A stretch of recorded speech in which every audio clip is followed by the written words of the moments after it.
Hey there, my name is Shane Craddock, and this is the Inner Edge podcast, where I share a different take on how to lead and live a sustainable high-performance life.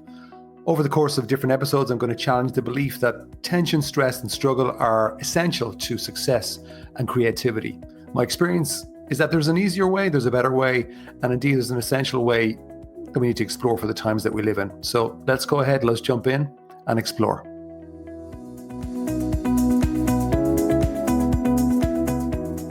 Hi there, Shane Craddock here. Welcome to today's episode. I hope wherever you are in the world, whenever you're listening to this, that you're in good health and good form.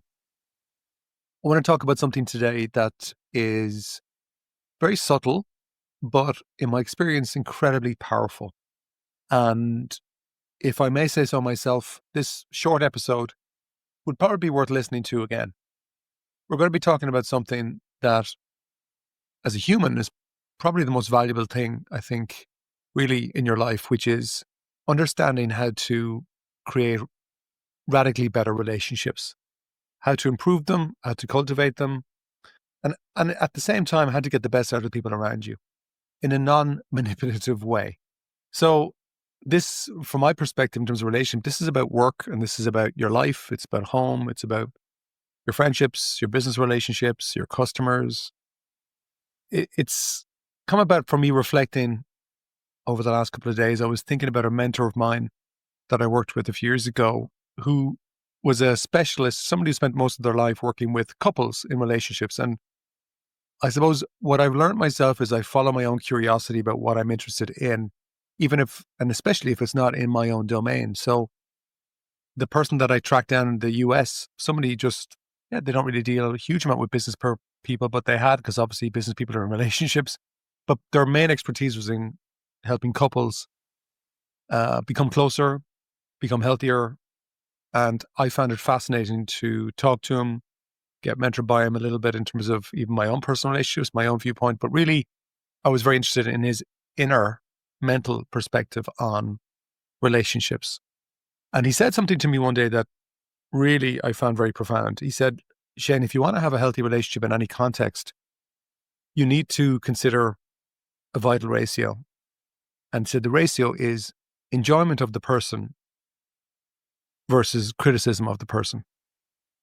And he said, you need to make sure that your enjoyment side of that ratio is much, much higher, radically higher than the criticism. Now, it's very simple, but I found it very profound because it's true. When the weight of criticism becomes heavier than the weight of enjoyment in any relationship, whether it's an employee, a teammate, a partner, a child, then the relationship starts to crack. And you might well be right about what you're thinking, about your feedback. You can be very justified in your frustration, perhaps. But if the enjoyment and appreciation of the person disappears, the connection with them starts to erode. And that is always going to be one of the biggest problems for any relationship, when the connection starts to erode. Because once that connection starts to go, your influence, the creativity, and the trust goes with it. So the main idea for today's episode is this, I guess, is that healthy relationships, whether it's work, life, any context, they're built on appreciation and enjoyment of the person, not criticism or correction. Now, criticism, critique definitely has its place. It's essential for growth and improvement. But my point is, when criticism outweighs enjoyment and appreciation, your emotional bank account with that other person is going to run dry. Now, the way I would look at it as a simple metaphor is that every relationship in your life has a kind of a bank account. And so, we want to have a healthy bank account. So I'm going to put deposits into that bank account. And that should be around appreciation, enjoyment, good stuff. And then every now and again, there might be a withdrawal. Maybe I make a mistake. Maybe I say something the other person doesn't like. Maybe there's a bit of critique or criticism. But if it's very much all about criticism, obviously the bank is going to go into overdraft. And then sometimes the bank account has to be closed. What does that look like in reality? Well, in leadership, it could look like disengagement. We have a huge issue in business worldwide with massive disengagement with employees. I think this is one of the reasons why. Not the only reason, but it's one of the main reasons. I think in a team, It can often look like silence in the room or surface level compliance, but behind the scenes, it's not really getting the performance that you're expecting. In your family, it could show up as distance or even defensiveness with your kids, with your partner. And I think like the best partners and the best leaders, consciously, and maybe sometimes unconsciously, that they kind of know what I'm talking about. They keep the ratio in balance, that there's more enjoyment, more appreciation, more acknowledgement of the person than criticism. Now, your inner voice might be thinking that's soft. It's not. To me, it's smart, because ultimately it's going to, you'll see a much better result, because when you get that connection with the person, then you have much more influence, because the doors are open for better conversation, better communication transfer, and appreciation and enjoyment keeps people open. Criticism, too much criticism, closes everybody down. Now, there's a psychologist called John Gottman, great reputation, who studied thousands of couples, and he discovered what he called the magic ratio, which is kind of what my mentor was talking to. I hadn't known any of this until my mentor said it. And what John Gottman found was that for every one negative interaction, healthy relationships have about 5 positive interactions. Now, what I find interesting is that teams show the same pattern. It's been shown by research with MIT. There's a business called Human Dynamics Lab, I think, connected to MIT. They found that high-performing teams maintain a higher ratio of positive to negative feedback. So in simple terms, if criticism outweighs enjoyment or appreciation, well, then the system of people, the team, is going to collapse, as well as the relationship with the person. Now, years ago, I worked with a senior leader who couldn't understand why morale in their team was dropping, and they ran significant team size. When we analyzed the one-to-ones that this person was having, what I realized was the leader's style was pretty much to criticize 90% of the time, and 10% acknowledgement and appreciation. And he wasn't wrong in what he was saying to the people, but the impact on the people around him was quite severe, in terms of they were just exhausted and felt down by how they were feeling coming out of those meetings. He was literally killing his own morale. And I suppose when I was talking it through with him, he realized that, well, he never got much appreciation himself from anybody, so why should he give it to others? So we just tried a little experiment. And the experiment was just to begin each meeting by appreciating something specific about the person that he was meeting with. So it could be their effort, their creativity, their attitude, something recently that they'd done, and then save the criticism, if there was any, which there always was, maybe towards the 2/3 towards the end, or maybe even at the very end, or, maybe not the exact end. The positive sandwich is always useful. But what he found from that experiment was that everything started to shift. Performance rose, tension dropped, same feedback, different ratio, different result. And in my own life, I've seen this many, many times, and I can still forget it. But it's such a simple thing to remember that I found it very, very useful. And definitely there was a time for me where I was more focused on what I wanted others to fix rather than what I already valued in them. And while I didn't think I thought I was justified in communicating the way I was, but the results weren't stacking up. My connection with people that I cared about in a professional context and a personal context was getting eroded. And seeing this ratio really helped change that balance.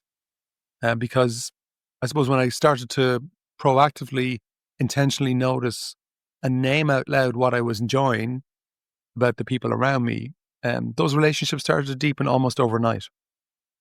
And the weird thing, the irony, is that the same people would become more open to feedback once they felt that there was an appreciation from me to them, which is the irony. So I think a useful analogy is to think of a relationship like a garden. The enjoyment of the person, the appreciation is kind of like sunlight and water. And the criticism is more like pruning. Now, you need both in a garden. Both are necessary. But if you prune more than you water, nothing's going to grow. You won't have a beautiful garden. Or you could picture an emotional scale where, let's say, enjoyment and appreciation outweigh criticism. So when that happens, the scale then in the relationship will tip much more towards connection, real connection with the person or people. You tip it the other way, where it goes heavily towards criticism, then I think the relationship, what you're going to see is they'll become heavy, they'll become brittle, and they'll become unsustainable. And they may break in time. Now, I'm going to give you an extra massive point that's subtle, but I think very powerful. But before I do that, I want to give you some questions. In your relationships at work and at home right now, which side of the scale is heavy, do you think? Enjoyment or criticism? It might be worth thinking about that even with every person in your business, every person who's most important in your personal life. Do the people around you know what you enjoy about them? Have you told them? Or only what frustrates you about them? It's such an easy thing to do, just to talk about what frustrates you. And what would happen if for the next few days, the next week, you made a conscious, deliberate effort to name one thing you appreciate with each person around you, work and personal, before you do anything else? And how might your energy change if you focus on what's strong and not just what's wrong? So there's some questions to reflect on and give good consideration to. They're important, and I think you'll get some good insights if you stay with them. I am going to share that massive point with you in a second, but I do want to point out as well, with a little bit of promo for Shane, I've just recently brought out an audiobook version of my first ever book called Inspire Me, which is based on my weekly emails. And it's on Audible now, it's on Spotify. If I do say so myself, it's come out very well. It's about 2.5 hours of Shane sharing stories, quotes, insights, ideas, and actions to help you live a better life. So it's a follow-on, I suppose, as an audio experience, because I'm finding more and more, I enjoy doing the audios myself. Hopefully you're enjoying them if you're still here with me. I've done an audiobook of The Inner CEO as well, which is also on Audible and Spotify, just in case you haven't checked that out.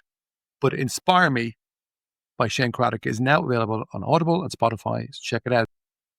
So the massive point that I wanted to give you was, I think this also comes into the relationship with yourself.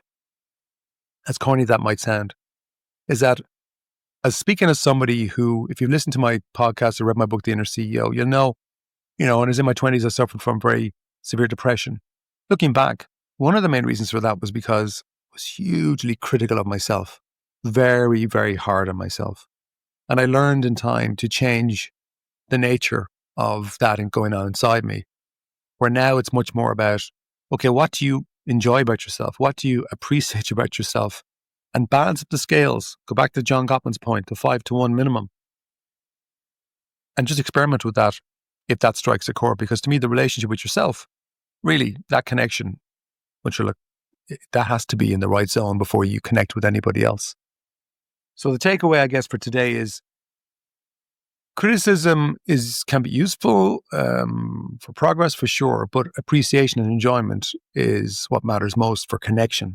And connection is what keeps every relationship alive. That's it for this week. Ciao for now.